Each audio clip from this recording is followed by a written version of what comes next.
मिल्लत news bulletin में आपका स्वागत है। देश और दुनिया की बड़ी खबरों के साथ मैं असरार अहमद। श्रीलंका में मुसलमानों के लिए जमीन तंग होती जा रही है।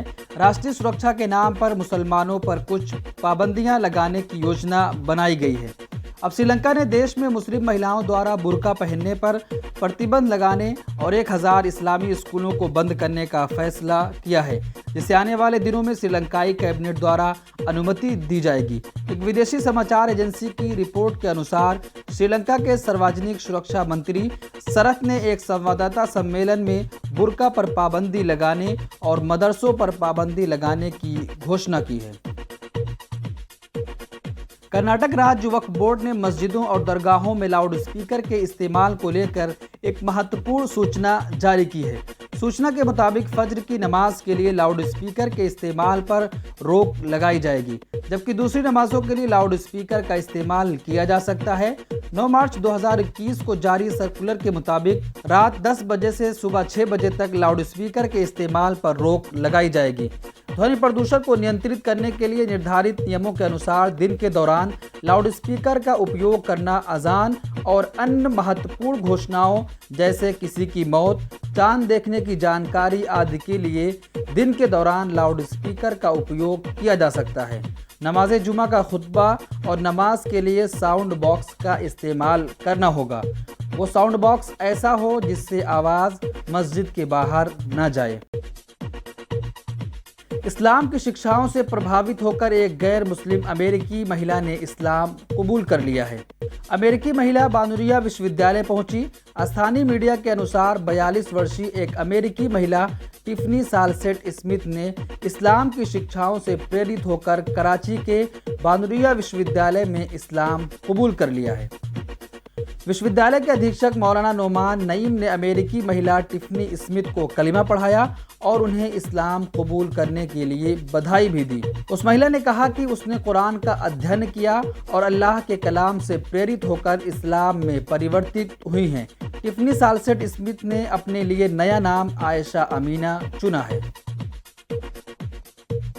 शिया वक्फ बोर्ड के पूर्व चेयरमैन वसीम रिजवी के कुरान मजीद से 26 आयतों को हटाने के बयान और सुप्रीम कोर्ट में दाखिल की गई याचिका के विरोध में शिया व सुन्नी उलेमा ने एक मंच पर आकर वसीम रिजवी को इस्लाम और कुरान का दुश्मन और आतंकवादी करार देते हुए उसके सामाजिक बहिष्कार का ऐलान किया है। उलेमा ने वसीम को मुर्तद यानी दीन से खारिज बताते हुए कहा कि अब वो मुसलमान नहीं रह गया, लिहाजा उसे मुस्लिम कब्रिस्तान में दफनाया भी नहीं जा सकता है, यहाँ तक कि कोई भी आलिम उसके जनाजे की नमाज भी न पढ़ाए। उलेमा ने केंद्र व राज्य सरकार को ज्ञापन सौंपते हुए वसीम रिजवी को गिरफ्तार करने की भी मांग की है। साथ ही ये भी मांग की गई कि सुप्रीम कोर्ट उसकी याचिका खारिज कर भारी जुर्माना लगाने और आतंकवाद फैलाने के जुर्म में मामला दर्ज करे। और ये भी तय हुआ कि 19 मार्च को जुमे की नमाज के बाद दिल्ली की जामा मस्जिद पर शिया व सुन्नी समुदाय मिलकर एक बड़ी रैली करेंगे। संयुक्त राष्ट्र के एक समूह ने जामिया मिलिया की छात्रा सफूरा जरगर की गिरफ्तारी को नागरिक अधिकारों पर अंतर्राष्ट्रीय घोषणाओं का उल्लंघन बताया है। भारत भी इस समझौते में शामिल है। दवायर की रिपोर्ट के अनुसार यूएन वर्किंग ग्रुप ने कहा कि उसने भारत सरकार को पत्र लिखकर जवाब मांगा था, लेकिन उसे कोई रिप्लाई नहीं मिला। आपको बता दें कि सफूरा जरगर को पिछले साल 10 अप्रैल को दिल्ली दंगे के आरोप में दिल्ली स्पेशल सेल ने गिरफ्तार किया था, लेकिन सफूरा को जून 2020 में दिल्ली हाई कोर्ट ने मानवीय भावना के आधार पर जमानत दे दी थी। दारुल उलूम देवबंद के अधीक्षक मौलाना मुफ्ती अबुल कासिम नोमानी ने राष्ट्रव्यापी कोविड-19 वैक्सीन अभियान में शामिल होने के लिए सोमवार को वैक्सीन की पहली खुराक ली। उन्होंने लोगों से अपील की कि वे कोरोना जैसी जानलेवा बीमारी से खुद को बचाने के लिए हर संभव तरीके का इस्तेमाल करें। इस्लामिक शिक्षा के महान विश्वविद्यालय दारुल उलूम देवबंद के अधीक्षक मौलाना मुफ्ती अबुल कासिम नोमानी मौलाना अब्दुल खालिक मद्रासी देवबंद के एक सरकारी अस्पताल में पहुंचे और वहां पर कोरोना का पहला टीका लगवाया। लोकसभा में मोदी सरकार ने एक ऐसा विधेयक पेश किया है जिसने दिल्ली की राजनीति में भूचाल ला दिया है। मोदी सरकार ने राष्ट्रीय राजधानी क्षेत्र दिल्ली सरकार संशोधन विधेयक पेश किया है। इस विधेयक के आने से दिल्ली में राजनीति का पारा पूरी तरह से गर्मा गया है। आप नेता इस बिल के विरोध में हैं और उन्होंने केंद्र पर जबानी हमला भी किया है। बिल ने राष्ट्रीय राजधानी क्षेत्र दिल्ली सरकार अधिनियम 1991 में 3 बड़े बदलाव किए गए। केंद्रीय गृह मंत्री अमित शाह की गैर मौजूदगी में केंद्रीय राज्य मंत्री किशन रेड्डी ने लोकसभा में विधेयक पेश किया। कानून की धारा 21 में यह कहते हुए संशोधन किया गया है कि दिल्ली विधानसभा द्वारा पारित किसी भी कानून में सरकार शब्द का मतलब लेफ्टिनेंट गवर्नर होगा। धारा 44 में भी बड़े बदलाव किए गए हैं, जो दिल्ली सरकार या विधानसभा द्वारा लिए गए किसी भी निर्णय को लागू करने से पहले उपराज्यपाल की राय लेना जरूरी होगा।